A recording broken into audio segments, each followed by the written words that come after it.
Lena and Marcus had always been curious, the kind of people who laughed at old ghost stories. But when they inherited the abandoned Winthrop estate, curiosity turned into terror. From the first night, whispers echoed through the halls, shadows moved with a mind of their own, and the house was watching them.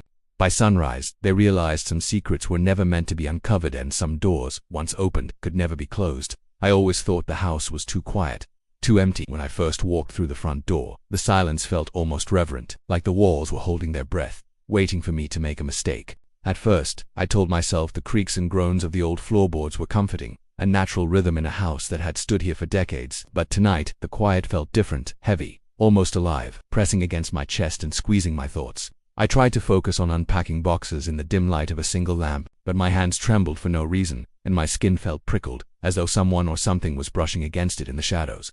As I carried a stack of books down the narrow hallway, I thought I saw something move out of the corner of my eye.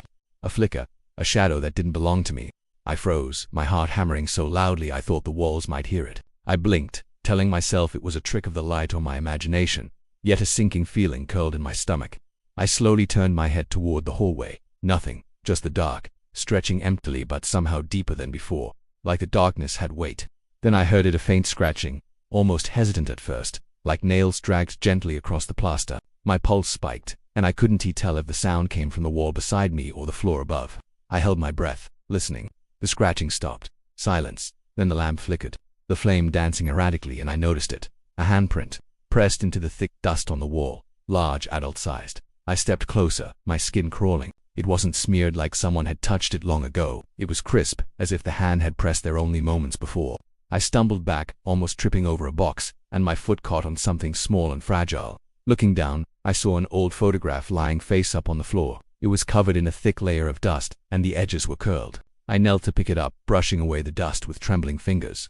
The photograph was of this house, or at least, a version of it. The windows were dark, the garden overgrown. But there were figures in the shadows, barely visible, their shapes twisting unnaturally. Their faces were obscured, yet I felt them staring directly at me. My stomach churned. A cold shiver ran down my spine. I dropped the photo, and it shattered into jagged pieces across the floor. I pressed my hands to my mouth, trying to steady my breathing, convincing myself it was just an old picture and old dust. But the feeling didn't leave me. That heavy pressing sense of being watched intensified. I moved toward the bedroom, hoping a warm light or a comfortable bed could chase the tension away. But even there, the silence was oppressive, the kind that presses your thoughts back at you until they feel like strangers. I tried to sleep, but every time I closed my eyes, I imagined movement at the edges of my vision. Shadows that weren't mine shifted in ways they shouldn't. I could hear it then, a whisper, impossibly soft, curling through the room like smoke. I couldn't make out the words, but I knew they were meant for me. I bolted upright in bed, straining my ears. Silence, I exhaled shakily, telling myself it was nothing, that I had imagined it. I peeked through the cracked bedroom door, scanning the hallway, empty, yet my skin crawled. My eyes were drawn to the wall opposite the stairs. Something had changed. Scratched into the plaster were words I hadn't noticed before. Letters jagged and uneven, as if carved by a desperate hand. "You shouldn't be here." My throat went dry. The air felt suddenly heavier, colder, and I realized I wasn't alone in the house. That whisper, the shadow, the handprint, they weren't accidents. Something was here, and it knew I was awake. It knew I was afraid. I sank to the floor, trembling. The silence that had seemed normal when I first arrived now felt like a trap. The house was watching, waiting, and I had no idea what it wanted. The days after that first night were unbearable. The house seemed to breathe around me, each creak and groan no longer ordinary but deliberate, like it was testing me, gauging my fear. Objects shifted when I wasn't looking. A chair I had placed neatly in the corner would face a different direction when I returned. A book would fall from a shelf as though pushed by an invisible hand. I tried to rationalize it, telling myself the wind, uneven floors, or my own exhaustion were at play. But deep down, I knew it was something else, something aware, something patient. I began noticing patterns. The shadows weren't random. At night, they lingered in the corners, stretching unnaturally long, forming shapes that seemed almost human. And the sounds, they weren't occasional anymore. Footsteps paced slowly above me when I was alone in the living room. Doors creaked open without a draft. There was a faint whispering too, so soft I thought I might have imagined it, but it returned night after night, circling the house like it belonged there more than I ever could. One evening, unable to endure it any longer, I decided to explore the attic. The stairs groaned under my weight, protesting as if the house didn't want me there. The air grew colder with every step, thick and musty, filled with a smell like old wood and something I couldn't name, something decayed yet alive. My flashlight trembled in my hand as I stepped into the attic. Shadows pooled in every corner, twisting strangely in the dim light. Then I saw an old, ornate mirror leaning against the far wall, its surface dull with age but somehow unsettling. I approached it cautiously. My reflection rippled oddly, like the surface of a disturbed pond. And then I noticed it, a figure standing behind me, tall, shadowed, faceless. My breath caught in my throat and I spun around. The attic was empty. I turned back to the mirror, but the figure had vanished. Only the reflection remained, and etched into the glass, scratched as though from the other side, were words that made my stomach twist. "Leave now." I stumbled back down the stairs, heart hammering, sweat chilling on my skin. The whispers followed me, louder now, circling around me through the empty rooms, urgent, mocking, yet patient. I couldn't tell if they were speaking one voice or many, but they seemed to know everything about me, every thought I had, every fear I tried to hide. My hands shook as I tried to lock the doors, but the locks rattled uselessly. The house had its own rules, and it didn't care about mine. Sleep became impossible. Every time I closed my eyes, I dreamed of the shadows. They pressed against me, cold and slick, their fingers crawling under my skin. I would wake in the middle of the night, gasping, to find the bedroom door wide open, even though I was certain I had locked it. The whispers never stopped. Sometimes, when I lay perfectly still, I thought I could hear breathing that wasn't mine, shallow and deliberate, coming from the corners of the room. I began marking the doors with chalk, simple crosses, hoping the symbols might give me some sense of control, some small reassurance. But every morning the marks were gone, erased as if the walls themselves rejected them. One morning I found the chalk scrawled into strange, jagged lines, forming letters that made no sense to me, letters that seemed to twitch and shift when I looked away, almost alive. I realized then that the house wasn't just haunted, it was aware, and it had begun to communicate in ways I could barely understand. I started hearing footsteps downstairs while I was in the bedroom, heavy, slow, deliberate. I would lie flat, holding my breath, straining to hear, willing the sound to disappear. But it never did. Sometimes, I thought I caught glimpses of a figure at the edge of my vision, tall, hunched, its head tilting unnaturally, watching me from the shadows. When I turned, it was gone, leaving only the silence and a cold, lingering dread. One night, as I tried to sit quietly, I noticed something moving along the wall across from me. It wasn't a shadow. It was darker, thicker, like black smoke, forming the shape of a hand, reaching toward me inch by inch. My heart leapt, and I froze. I wanted to scream, but my throat tightened, refusing to let out even a sound. The hand hovered, then withdrew slowly, as though testing me, gauging my fear. When I finally collapsed onto the floor, exhausted, I saw a new detail etched into the wooden staircase. I hadn't noticed it before, though it had been there all along. Hundreds of tiny scratches, forming a single, chilling message. "We are waiting." By the third night, the house had crossed a line I could no longer ignore. The whispers had grown into voices, low and guttural, circling me in every empty room, always just out of reach. It wasn't occasional anymore, it was constant, relentless. I couldn't escape it.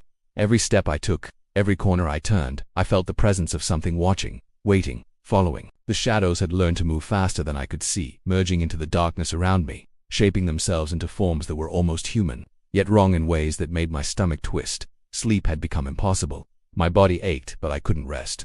Every time I closed my eyes, I felt the shadows pressing against me, crawling under my skin, probing, testing. I began seeing shapes in the corner of my vision, fleeting glimpses of tall black silhouettes, moving just as I blinked, never fully there when I looked directly. The house wasn't just haunted, it was alive, feeding on fear, stretching and changing in ways I couldn't understand.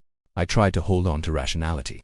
I started keeping a journal, desperate to document what was happening, to ground myself in something real. But every morning the pages were ruined. The words I had written were scratched out with jagged, uneven strokes, replaced with phrases that chilled me to the bone. "Stay with us." Every letter looked like it had been carved by a claw. My own handwriting mocked me, twisted into shapes I didn't recognize, but the message was clear. By then, I had stopped leaving the rooms unnecessarily. Even opening a door felt like a risk, as if the house would punish me for any movement. But that only made it worse. The walls seemed to close in on me, narrowing the hallways, elongating the shadows. I would walk down one corridor and suddenly find myself somewhere entirely different. Rooms I didn't remember entering stretched on endlessly, doors appearing where none had existed before. The house had begun to rewrite itself around me. One night, I heard a voice. Not a whisper, not a shadowed murmur, but a clear, commanding voice calling my name. I froze, paralyzed. It was coming from the basement. My heart hammered violently in my chest, yet something deeper than fear compelled me to go. I descended the steps slowly, every creak echoing like a warning. The air grew colder, thicker, carrying a smell that made bile rise in my throat. Rot, decay, something I couldn't name. My flashlight flickered, shadows dancing across the stone walls. At the bottom of the stairs, I found an old trunk I hadn't noticed before. Its surface was worn, splintered yet ominous, as if it had been waiting for me. Trembling, I opened it, and my breath caught. Inside were dozens of photographs, old and yellowed, each one depicting people who had once lived here. Their faces were frozen in terror, their eyes wide and hollow. Every image showed a different room of the house, yet somehow they all felt connected, as if the house had captured their fear and trapped it within these photos. My hand shook as I rifled through them, and then I saw my reflection in one of the images. My own face, staring back at me, pale and terrified, with eyes wide and frozen, exactly like the others. My stomach plummeted. I wanted to drop the photo, to run, but my hands refused. I realized then that the house didn't just haunt its occupants, it collected them, preserved them in some twisted way. The thought made my skin crawl, and then the trunk lid slammed shut. The sound reverberated through the basement, deafening, and the whispers rose into a low, guttural chant that pressed against my mind like waves of ice. I backed away, my flashlight shaking violently in my grip. The walls themselves seemed to pulse, breathing with a life I could feel but not see. I stumbled up the stairs, gasping for air, and slammed the basement door behind me. I locked it, though I wasn't sure the lock would hold. My entire body shook as I pressed myself against the wall, listening to the house settle, or perhaps listening to it hunt. And then I noticed it, etched into the floorboards near my bed, something I hadn't seen before. Dozens of tiny scratches forming a single phrase, jagged and deliberate. "You belong to us." My hands trembled, my chest burned, and I realized the horrifying truth. The house wasn't done with me. It had learned me, studied me, and now it was beginning to claim me in ways I couldn't fight. By the fourth night, I understood that the house was no longer just haunted, it was intelligent. It watched me, manipulated me, and seemed to feed on my terror. The hallways no longer made sense. A corridor I had walked down countless times would twist and stretch into a completely unfamiliar path. Doors appeared where none should exist, and rooms I thought I knew suddenly opened into places I had never seen before. The shadows moved differently now, stretching and twisting as though they had learned to mimic life, forming shapes that were grotesque versions of human figures. I stopped turning on lights. Lamps flickered and died almost immediately, leaving me in darkness thick enough to feel. My footsteps sounded wrong, echoed differently, as if the house itself was mocking me. Sometimes, when I thought I was standing still, I could feel it shifting beneath me. Floors groaned and creaked, not in response to weight but in response to presences, though the house knew exactly where I was and wanted me to feel it. Sleep had become a distant memory, even when I collapsed in exhaustion. My dreams were invaded by impossible shapes. Shadows pressed against me in ways I could feel physically. I would wake to the sensation of cold hands grazing my skin, brushing along my arms, my face, even though I knew I was alone. The whispers had evolved into voices, chanting unintelligible words, mocking, commanding. Sometimes I could hear my own voice responding to them in the dark, but I hadn't spoken. I had begun marking the walls with chalk, crosses, simple symbols to remind myself I was still here, still human. But each morning the marks were gone.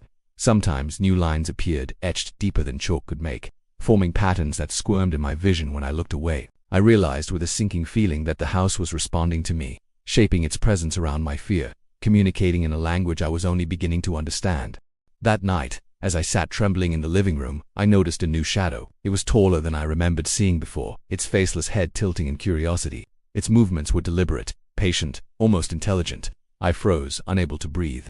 Slowly, it raised a hand and pointed not at me, but at the far corner of the room. My eyes followed its gesture, and I saw something that had never been there.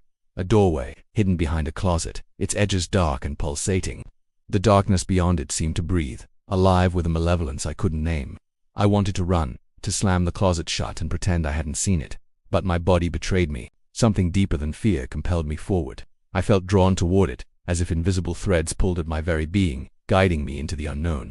Each step toward the doorway was heavier than the last, my legs trembling under the weight of dread. The air grew colder, thick with an almost tangible presence, pressing against my chest and throat. When I reached the doorway, I hesitated. The darkness beyond was like a void, yet it seemed to beckon, to promise answers I didn't want and feared in equal measure. My hand brushed the edge of the frame, and a shiver ran down my spine. The shadows from the corners of the room shifted, moving closer, surrounding me without touching, filling my senses with their cold, heavy presence. A whisper slithered along my ear, low and deliberate. "Come in, come closer." I could feel the vibration of the words against my skin, as if the air itself had turned sentient. My pulse raced, and I tried to step back, but the floor beneath me seemed to pulse, guiding me forward despite my will. The doorway loomed larger than it should have, stretching impossibly, swallowing the edges of the room in darkness. I glanced back, desperate for some sign of safety, but the shadows filled the living room completely, shifting into figures that mirrored my movements in horrifying ways. Their faceless heads tilted toward me, grinning impossibly wide, patient and knowing. There was no way out. I realized with horror that I had no choice but to step through. And then, as I did, a hand not my own brushed against my shoulder, cold, heavy, skeletal. I screamed internally, my body frozen in shock, and the doorway seemed to close behind me just as I crossed the threshold. The room vanished. Everything I knew, the familiar walls, the floorboards, even the faint smell of dust and decay, were gone. I was in the void beyond the house, a place alive with shadows that whispered and waited, pulsating with a dark energy I could neither comprehend nor escape. I realized in that instant that I was no longer alone. The house wasn't just a place anymore, it was a predator, and I was preyed. And whatever awaited me beyond this doorway was patient, intelligent, and infinitely more terrifying than I could have imagined. The darkness swallowed me completely the moment I stepped through the doorway. It was like falling into a void, the familiar world of the house gone in an instant. There was no floor beneath my feet, no walls around me, only an endless black expanse that pulsed and breathed, alive in ways I could feel but not see. Shapes moved in the shadows, impossible forms that flickered in and out of existence, stretching and twisting with an intelligence that made my skin crawl. I tried to scream, but no sound came out. My throat tightened, and I realized that in this place, even the simplest human act was denied me. The whispers were louder now, a constant, overlapping chant of voices that pressed against my mind, probing my thoughts, my memories, my deepest fears.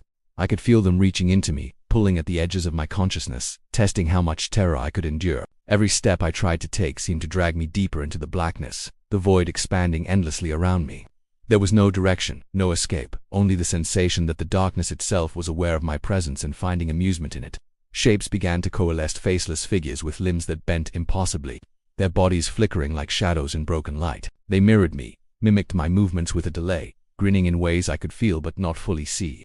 I wanted to run, to fight, but my body refused. It was as if the void itself had merged with me, my limbs heavy and unresponsive, my mind trapped between panic and numbness. I noticed a pool of black liquid beneath me, rippling unnaturally, despite the absence of wind or movement. When I looked down, my reflection appeared on its surface, but it wasn't quite my reflection.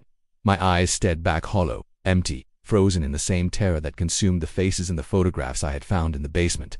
I recoiled, my stomach churning, but the reflection didn't leave. It remained, perfectly still, perfectly aware, and I realized with horror that this was not a mirror of my present self, but a glimpse of what I was becoming. From the blackness around me, a figure emerged, taller than anything I had ever seen, faceless yet somehow smiling, its presence radiating both patience and hunger. It reached toward me with long skeletal hands, the tips brushing my arms lightly but with impossible cold. I flinched, and the darkness seemed to respond, shifting around me like water. The void wasn't just alive, it was conscious, aware of every fear, every instinct the first possessed, and it used them against me, twisting them into something unrecognizable. I wanted to fight, to resist, but I felt myself slipping, my will bending under the pressure of the house's presence. The void around me pulsed, and suddenly, I was no longer standing in one place. The black liquid rose, carrying me upward, and I realized with a sinking dread that the house had consumed me completely, body and soul. My consciousness remained aware but powerless, drifting in this living darkness. I could feel others here too, countless minds trapped, faces I recognized from old photographs staring at me in silent terror, their screams muffled but ever present. And then I saw it, a flicker of the familiar house, faint and distant, as if the void had allowed me a glimpse of my former reality. The doorway I had entered from was gone, replaced by endless black. Shadows swirled faster now, circling me, tightening, and I understood the horrifying truth. The house didn't just trap people, it devoured them, transforming them into these shadows, these shapes, these echoes of fear. And now I was one of them, tethered to the void but still aware, eternally watching, eternally waiting. I tried to scream again, and this time I thought I could hear my own voice answering, whispering in a language I didn't understand, merging with the chant of countless others. I could feel the faceless figure approaching closer, and even as I recoiled I realized I would never escape. The darkness had claimed me completely. And then, impossibly, I woke up in my bedroom, or at least I thought I did. The walls were familiar, the floorboards in place, the faint scent of dust and decay lingering. But the whispers were back, soft, patient, and insistent. My eyes fell on the wall beside me, and a chill ran through my spine. Pressed deep into the plaster was a handprint, perfectly clear, yet impossibly fresh. Beneath it were words scratched into the wall, jagged and deliberate. "Welcome home." I wanted to leave, to run, but I knew in my heart that no door, no escape, could save me. The house had not finished with me, and perhaps it never would.